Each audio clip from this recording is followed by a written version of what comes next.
Maria sat alone in the small kitchen. The clock ticked slowly. It was past midnight. Her eyes were red from crying. Her hands shook as she held the final notice letter. She had 3 days left to leave the house. Her rent was overdue for 2 months. Her job at the bakery had ended last week. She had no money left, no food, no help. In the next room, her 6-year-old son Daniel was coughing in his sleep. Maria walked to him and touched his forehead. He had a fever again.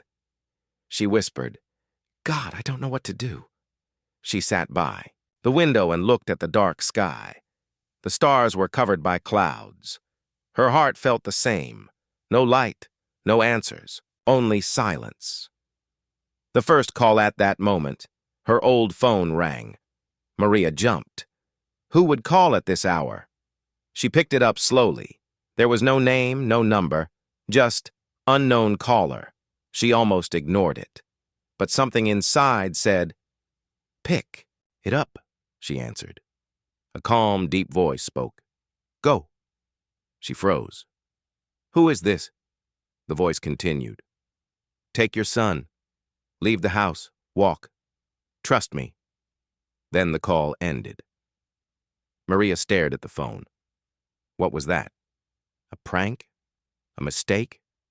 She tried calling back, but there was no number to call. Doubt and fear, she sat in silence. The words repeated in her mind. Go. Take your son. Walk. Trust me.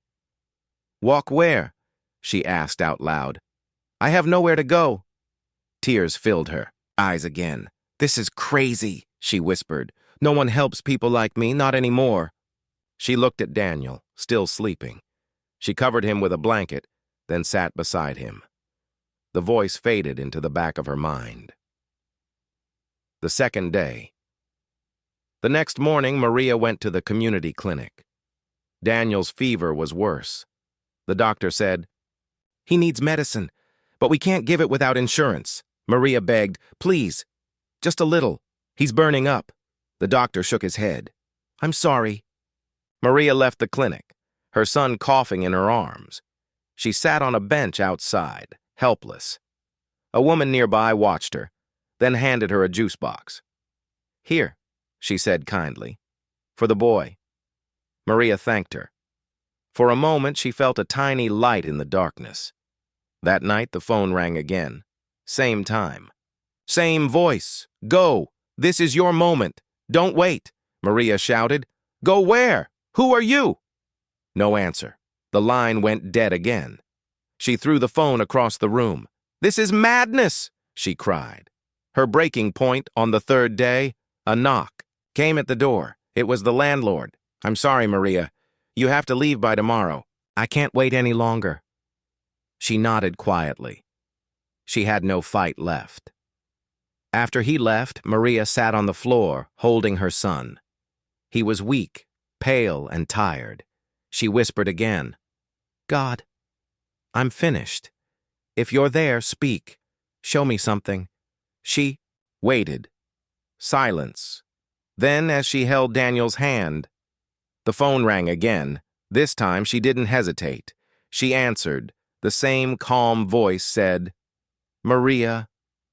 Faith doesn't wait for answers. It moves when I say go. Now go. The phone dropped from her hand. Her heart pounded. A choice in the darkness.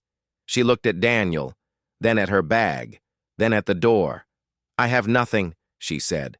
"No plan, no place, just this voice." But somehow her feet moved. She packed Daniel's small clothes, a bottle of water, and the last piece of bread. She wrapped her son in a blanket and held him close, and she walked out the door.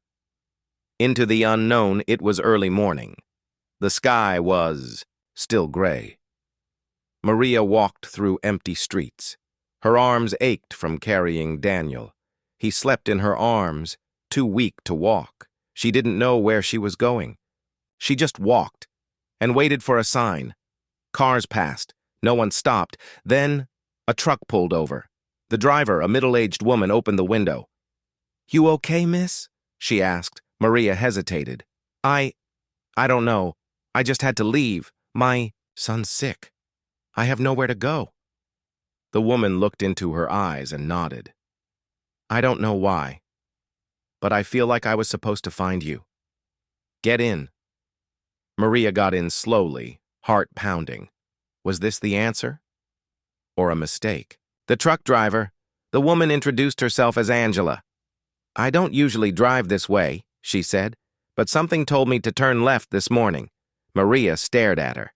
Angela continued, "You don't have to tell me everything, but I believe God speaks in strange ways sometimes." Maria couldn't hold back her tears. She whispered, "Thank you." Angela smiled. "Don't thank me, thank him." A new road. Ahead, Angela drove them to a small town about 50 miles away. She knew someone who ran a shelter for women and children.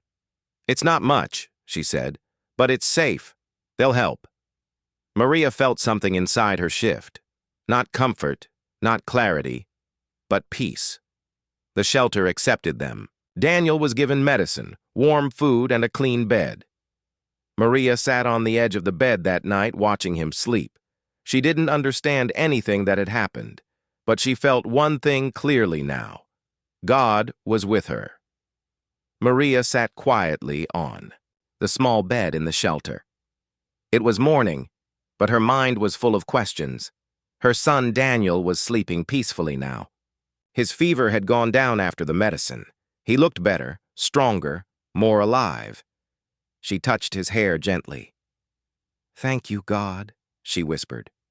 But what now? No plan, only trust. The shelter was safe, but it was not home.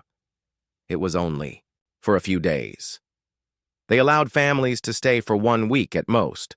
Maria had no job, no money, and no idea what to do next. She walked outside and looked at the street. People moved quickly, going to jobs, stores, schools. But Maria stood still. She had no direction. Then she remembered the voice on the phone. "Go, walk, trust me." She looked up at the sky and said, "Where, Lord? Just tell me once. I'll go." But there was no voice now. Just the wind, a new stranger, a new sign. That afternoon, while Maria sat in the shelter's small kitchen, a woman entered. She was older, with kind eyes and a warm smile. "You're the one Angela brought in, right?" she asked. Maria nodded. "Yes. My name is Maria. This is my son, Daniel." "I'm Sister Helen," the woman said. "I come here sometimes to help." She looked at Maria kindly. "Something told me I needed to meet you today." Maria's heart skipped. Again? Another stranger sent to her? Sister Helen continued. "You look like someone who's searching." Maria almost cried. "Yes," she said softly. "I have nothing, but something, or someone, told me to walk." Sister Helen smiled. "Sometimes God doesn't show us the map, just the next step." The invitation. The next day, Sister Helen returned. "I want to invite you to stay at my cottage," she said. "It's small, but peaceful, just for a few days." Maria didn't know what to say. She had just arrived at the shelter. Now, another new place? But the feeling in her heart, that quiet peace, returned. Maybe this was the next step. She said yes. The long road Maria and Daniel took a bus with Sister Helen. They traveled out of the town, past farms and hills. Finally, they reached a small house near the woods. It was simple, old, and quiet, but it felt safe. Maria helped Daniel into the house. He looked around and smiled. "I like this place, Mama," he said. Maria smiled too. For the first time, she felt something like hope. Lessons in silence. For the next few days, Maria helped around the house. She cooked, cleaned, and spent time with Daniel. Sister Helen would often sit outside, eyes closed, in silence. One morning, Maria asked, "What do you do when you sit there so quietly?" "I listen," Sister Helen said. "For what?" Maria asked. "For him," she replied softly. For his whisper, his voice. Maria looked confused. But what if you don't hear anything? Then I wait, Sister Helen said, because faith is not hearing. It's trusting even in silence. Doubt returns that night. Maria couldn't sleep. She thought about everything. She was safe now. Daniel was better. But what about tomorrow? There was no job, no money, no plan. She began to feel fear again. She whispered into the dark, God, am I making a mistake? Should I have stayed? At the shelter. What do you want me to do? No voice. No answer. Only silence. The morning surprise. The next morning, a car stopped outside the cottage. A man stepped out holding a bag. He knocked on the door. Sister Helen opened it and smiled. Brother Michael, she said, what brings you here? He replied, we need help at the children's center in the next town. One of our workers left suddenly. We're short of hands. He looked at Maria. Is she available? We could use someone kind and strong. Maria's eyes widened. She looked at Sister Helen, who simply nodded. Maria asked, But how did you know I was here? Brother Michael smiled. I didn't. I just felt I should come here today. The choice. Again, Maria stood there, heart pounding. Another unknown door. Another step without a clear path.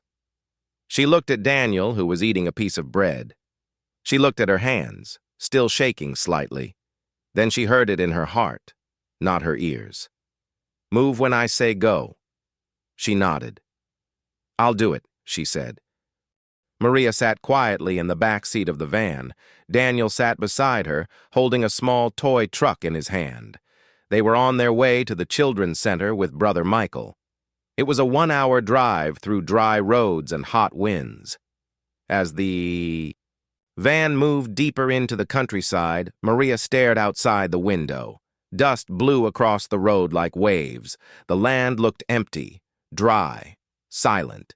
It reminded her of her own heart, tired, unsure, and waiting. A new place, a new mission, the children's. Center was a small, worn-out building in a desert town. The kids who came here had lost parents, homes, or hope. Brother Michael showed Maria around. We care for about 30 children, he said. Some live here. Some come during the day. Maria listened carefully. He continued. We don't have much money, but we do our best. Maria nodded. What do you want me to do? He smiled. Love them, teach them, listen to them. Facing the dust, Maria started working right away. She cleaned the old classrooms, helped prepare food, and played with the kids. Daniel stayed close to her, slowly making new friends. But the work was hard. There were few supplies. No fans in the rooms. Water was low, food was simple, and the heat was strong. Every day felt like walking through fire. Maria would sit alone at night, sweating, her back aching. She began to wonder, is this what God wanted for me? The storm hits one afternoon. As Maria was helping a young girl named Lily with her writing, dark clouds filled the sky. Wind blew in fast, strong, wild. Dust filled the air. The windows shook. Children began to scream. Some cried and ran to the corners of the room. Brother Michael shouted, Sandstorm! Close all windows! Keep the children together! Maria rushed to shut the doors, pulling Daniel close to her chest. Storm outside grew louder, like a monster roaring in the sky. She whispered, God, not again. Please protect us. Faith. Under fire. The power went out. The room went dark. Children clung to Maria. She held them, whispering soft words. It's okay. You're safe. I'm here. Don't be afraid. Inside, Maria was afraid too. The roof rattled. Dust came through the cracks. The sound was terrifying. She remembered the voice on the phone. Move when I say go. And now she thought, God. I went. I obeyed. Why is this happening? But then she looked around and saw the children, huddled together. She realized something. She was their calm. She was their hope. Her faith had become their shelter. The morning after. The storm passed. By morning, the ground was covered in sand. The center was a mess, but no one was hurt. Maria helped clean again. No complaints. No fear. That night, Brother Michael sat beside her. "You were brave yesterday," he said. "The children needed you." Maria smiled faintly. "I didn't feel brave," he replied. "True faith isn't loud. Sometimes it's just holding on in the dark." The letter 2 days later, a letter arrived at the center. It was for Maria. She opened it slowly, unsure who would write to her. It was from the shelter. She had left earlier. The letter read, "Dear Maria, a church member came by and asked about you. He said he had a job offer for someone honest and kind. We told him you had moved on. He left this message. If she was bold enough to go, tell her to call me. Her courage is needed." A phone number was written below. Maria stared at the letter. Was this another door? Another step? The next step. Again that evening, Maria stood outside under the stars. Daniel was asleep. The center was quiet. She held the letter in her hands. She whispered, "Lord, is this you again?" The wind blew gently. The sky was clear. No voice this time, but her heart felt the same whisper. Faith doesn't wait for answers. It moves. She took out her old phone and called the number. A man answered. "Hello?" Maria spoke softly. "You were looking for someone?" The man replied, "Yes. I need someone to help at my cafe. But not just anyone. I need someone who listens. Who cares? Are you that person?" Maria smiled. "I think I'm learning." Maria stood in front of the small cafe. It had old windows, a wooden door, and a sign that read, "Daily Bread Cafe." She held Daniel's hand tightly. This was their third move in 2 months, but something about this place felt different. She took a deep breath and walked in. The owner with gentle eyes behind the counter stood a tall man with silver hair and gentle eyes. He smiled warmly. "You must be Maria," he said. "Yes," she answered quietly. "My name is Joseph," he said. "Welcome." Maria looked around. The cafe was small but full of warmth. Soft music played. Fresh bread smell filled the air. Few people sat at tables reading, talking softly, or just sitting with their thoughts.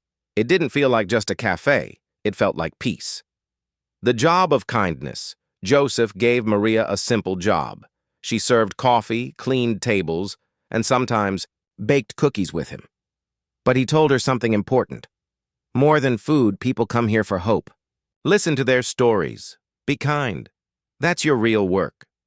Maria was surprised. No one had ever said that before.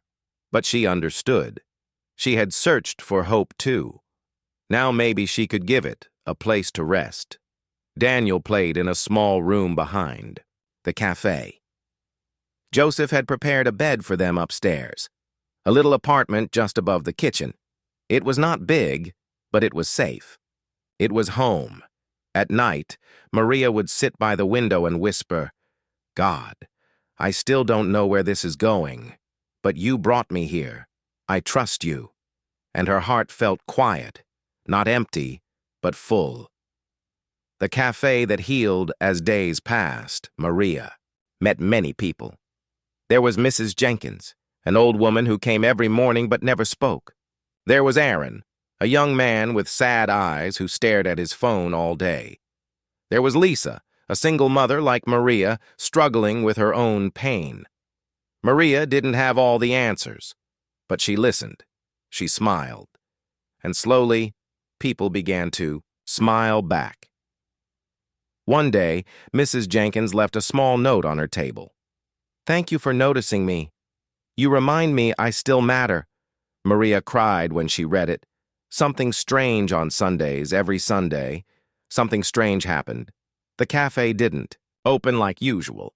Instead, Joseph would rearrange the chairs in a circle. He would light a candle and play soft music. People would come, not for coffee, but for something deeper. Maria watched quietly the first week. They shared stories. They read short verses from the Bible. They prayed. They sang softly, and they smiled. They cried. They healed. Maria asked Joseph, "What is this?" He said simply, "Church. But there's no priest, no big building," she said. He smiled. "Church is not walls. It's people. It's love. It's God in the middle of us." Her first words. The next Sunday, Joseph asked, "Would you like to share something?" Maria froze. "Me? I'm not ready." Joseph replied, "No one is ever ready. But sometimes God speaks through those who feel the weakest." Maria looked at the faces around her, kind, broken, real. She took a breath. "I used to think God had forgotten me," she said. "I lost everything. I was angry, afraid, alone." Everyone listened silently. But then I started walking. I didn't know where I was going, but I felt pushed, guided. She paused. "And now I'm here, still broken, still unsure, but I know I'm not alone." Tears rolled down her cheeks, and Joseph whispered, "Amen." A small, miracle one rainy day, a teenage boy rushed into the cafe.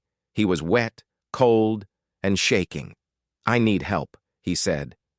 Maria brought him a towel and warm tea. He didn't speak for a while. Then he said, "My name is Eli. I ran away from home. My parents, they don't want me." Maria sat beside him. "I don't know where to go," he said. She looked into his eyes and replied, "Maybe this is the first step. Maybe this is your go." Eli stayed, not just for tea, but for hope. Another soul found shelter in the cafe. Faith was working. Maria had no money, no big plan, but now she had purpose. The cafe became more than a job. It became a family, a light, a church without walls. She saw how faith worked, not through big miracles, but small steps. A smile, a warm meal, a quiet prayer. This was faith in motion. It was a quiet Monday morning. Rain touched the windows gently. The cafe smelled of fresh coffee and warm bread. Maria was wiping a table near the window when Joseph called out, "Maria, something came for you." He handed her a white envelope. No name on the front. No return address. Just her name, in bold black letters, Maria. Her heart beat faster. The letter from the past. She opened it slowly. Inside was a short note and a folded photo. The note said, "You thought you were forgotten, but we never stopped looking. If this reaches you, come home. We need to talk. R." Maria's hands trembled. She opened the photo. It was a picture of her and her sister Rosa, from years ago. They were laughing in a field, arms around each other. Memories rushed back. Pain, loss, love, silence. She hadn't seen Rosa in 5 years. Pain revisited, Joseph noticed her quiet face. "Bad news?" Maria shook her head. I don't know." She handed him the letter. He read it, then looked at her gently. "Is it someone you lost?" Maria nodded. "My sister. We were close. Until everything fell apart." She looked away, blinking tears. "She blamed me for what happened to our parents. I left. I never thought I'd hear from her again." Joseph said softly, "Sometimes broken bridges still lead home." A battle inside. That night, Maria sat on her bed with the letter in her hand. Daniel was asleep beside her. Her mind was full of noise. What if she still hates me? What if she's only pretending? What if it's a trap? But her heart whispered something else. What if this is God's next step? She had come so far by faith. Could she take one more step into the unknown again? Talking to Daniel the next morning, she took Daniel for a walk. They sat on a bench near a small garden behind the cafe.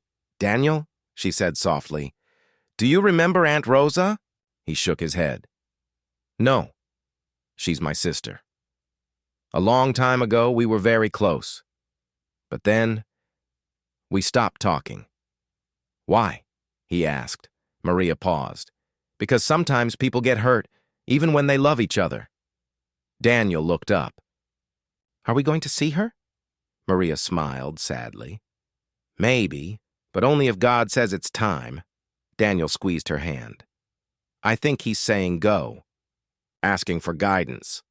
That night, Maria joined the small Sunday circle at the cafe. When it was her turn to speak, she shared about the letter.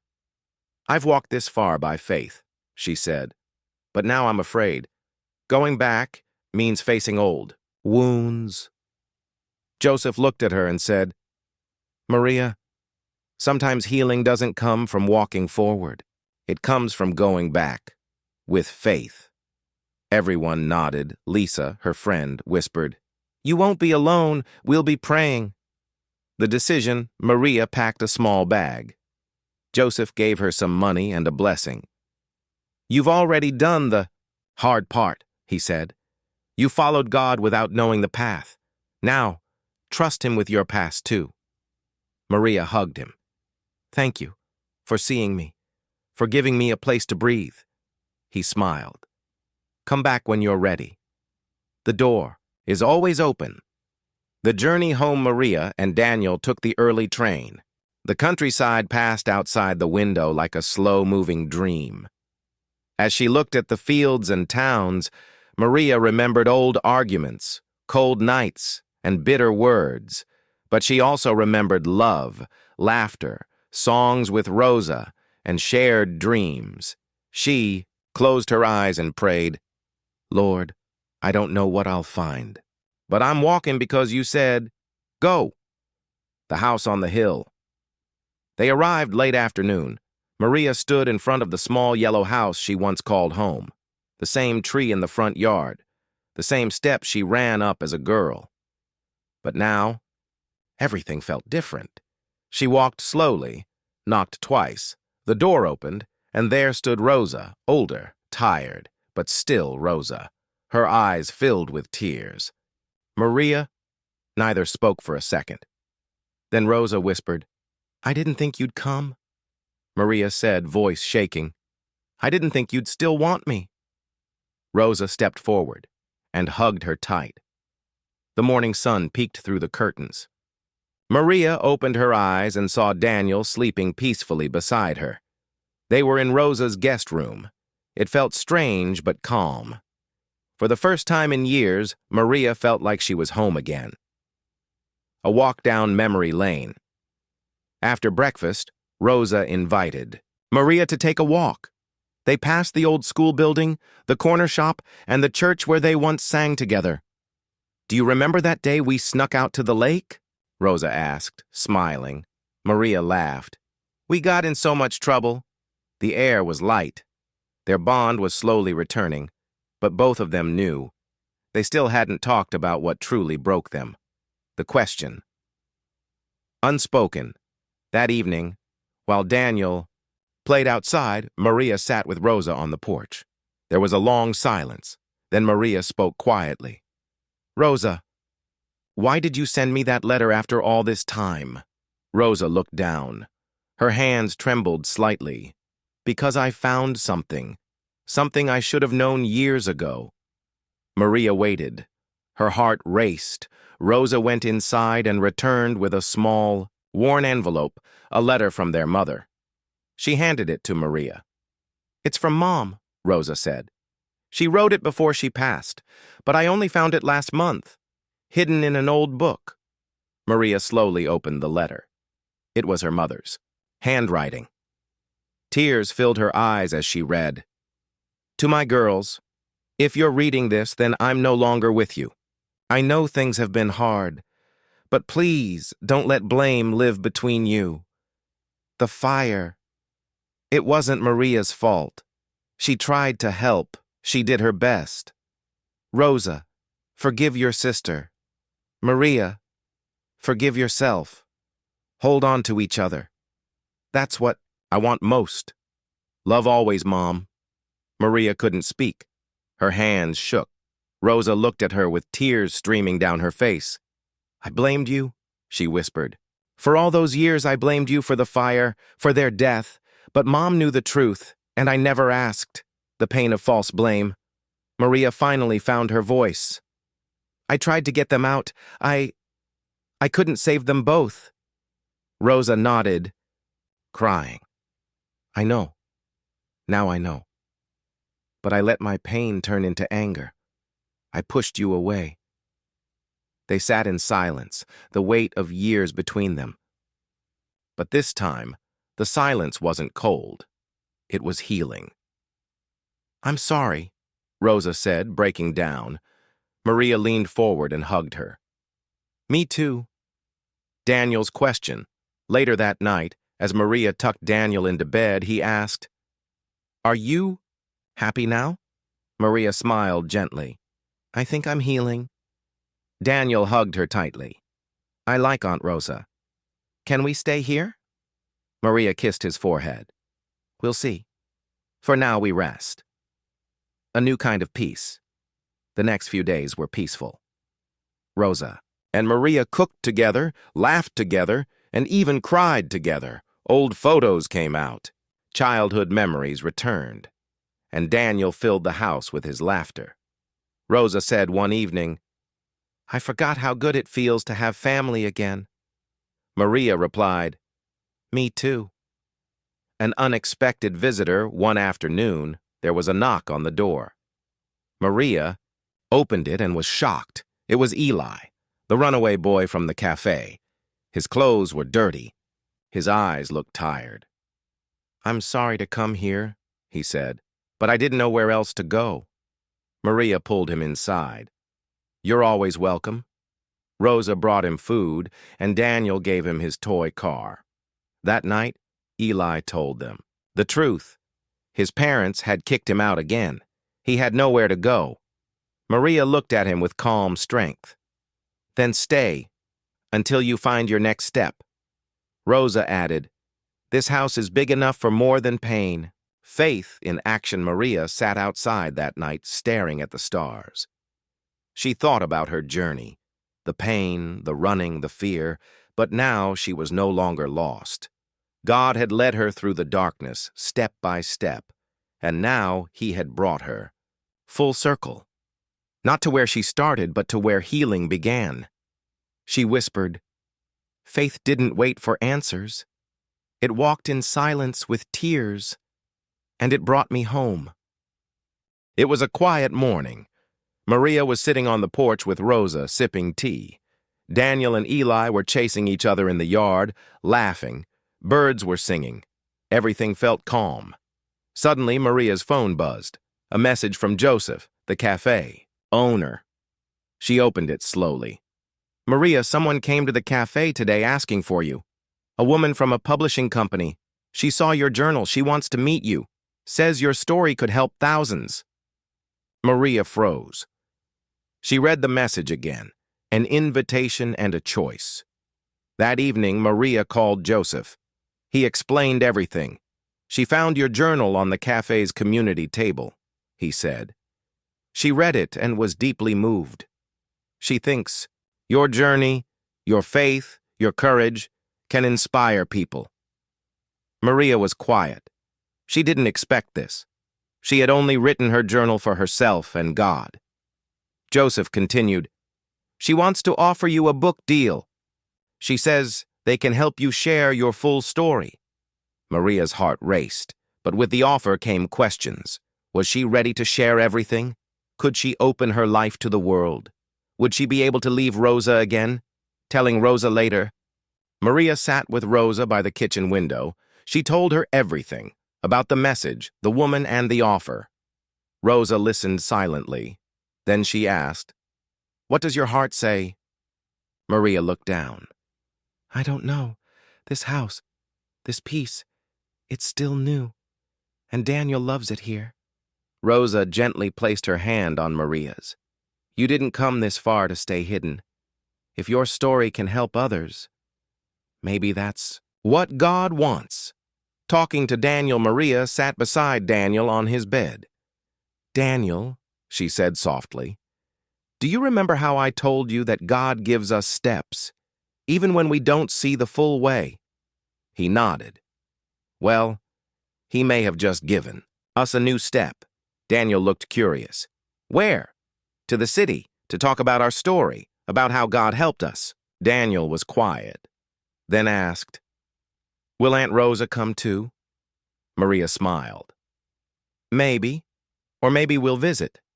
But I'll never leave without your heart. Daniel hugged her tight. I'll go where you go. Old fear, new strength that night. Maria sat outside with her journal. She flipped through the pages. Tears, prayers, quiet victories.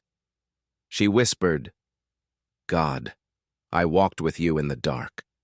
I walked back into pain. Now, if you're asking me to walk forward again, I will. She closed the book. This time, not with fear, but with strength. The meeting Maria traveled to the city with Daniel. The publisher's office was bright and open.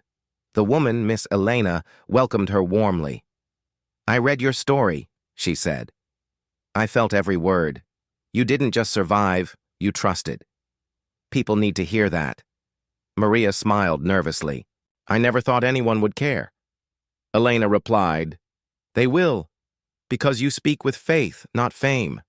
That's rare. Elena offered her a contract, a chance to publish her full story and even speak at events. Maria took a deep breath.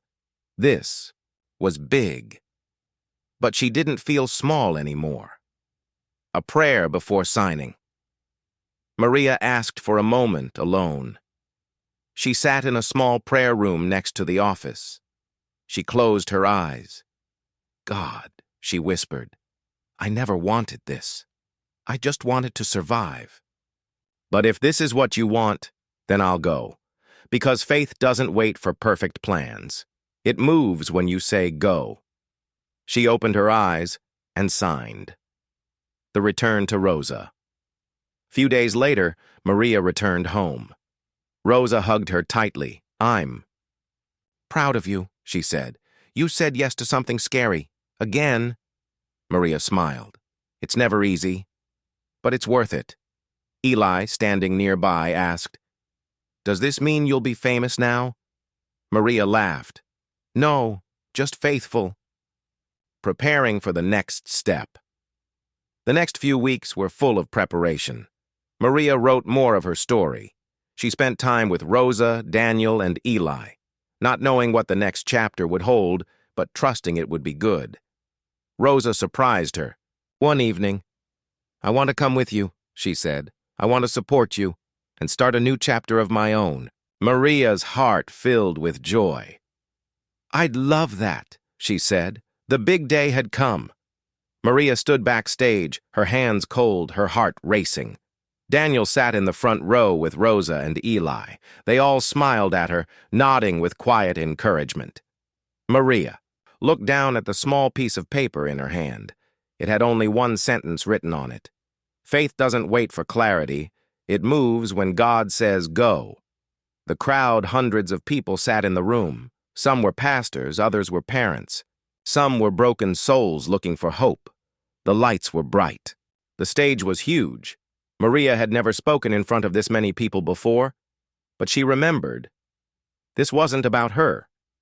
This was about the story God had written through her pain, her choices, and her faith. The first step. The host called her, Name. Please welcome Maria Rivera, author of The Road Through the Fire. Maria took a deep breath and stepped onto the stage. Each step felt heavy, but steady. She reached the microphone, looked out at the sea of faces, and smiled. Her voice, her truth. Hi, she began. My name is Maria, and for a long time, I thought I was just a survivor. The room was silent. But now I know I'm not just a survivor. I'm a walker. I walked through fire. I walked through shame. I walked through silence. And I walked by faith, even when I couldn't see the next step. People leaned in. She told the story. Maria shared her whole journey. The fire that took her family. The blame that tore her and Rosa apart. The years of guilt, running, hiding. The moment she let go and gave her heart to God. The cafe, the journal, the call to come home. The letter that broke the silence. The offer that changed everything. Each word was real, honest, unpolished. Tears filled the eyes of many in the audience because they weren't just hearing a story, they were hearing themselves. In her doubt, in her fear, in her faith. The final. Words. Maria took a deep breath. She closed her journal and looked around the room. Some of you are waiting, she said. Waiting for a perfect moment. Waiting for clear signs. Waiting for everything to make sense. She paused. But faith doesn't wait. Faith moves. Even when you're scared, even when you're broken, even when all you have is a whisper from God that says, go. The room was still. Then someone stood up and clapped. Then another and another. Soon the whole room was on its feet, clapping and crying. Not because Maria was perfect, but because her story gave them hope. After the stage backstage, Daniel ran up and hugged her tight. You were amazing, Mom. Maria smiled with tears in her eyes. I was scared. But you did it anyway, Rosa said. That's faith. Eli added. You told the truth. That's what people need. Maria nodded. I didn't do it alone. I never have. A new chapter. The publisher signed more events. Maria's book began to sell. Letters started coming in from all over the country, people thanking her for giving them the courage to move forward. But Maria never let the spotlight change her. She stayed close to God, close to her family, close to her truth. She knew her job wasn't to impress. Her job was to keep walking. 1 year later, Maria returned to the same stage. But this time, she wasn't alone. Rosa shared her part of the story. Daniel shared how faith helped kids like him feel safe again. Eli talked about second chances. It wasn't just Maria's story anymore, it was God's story through all of them.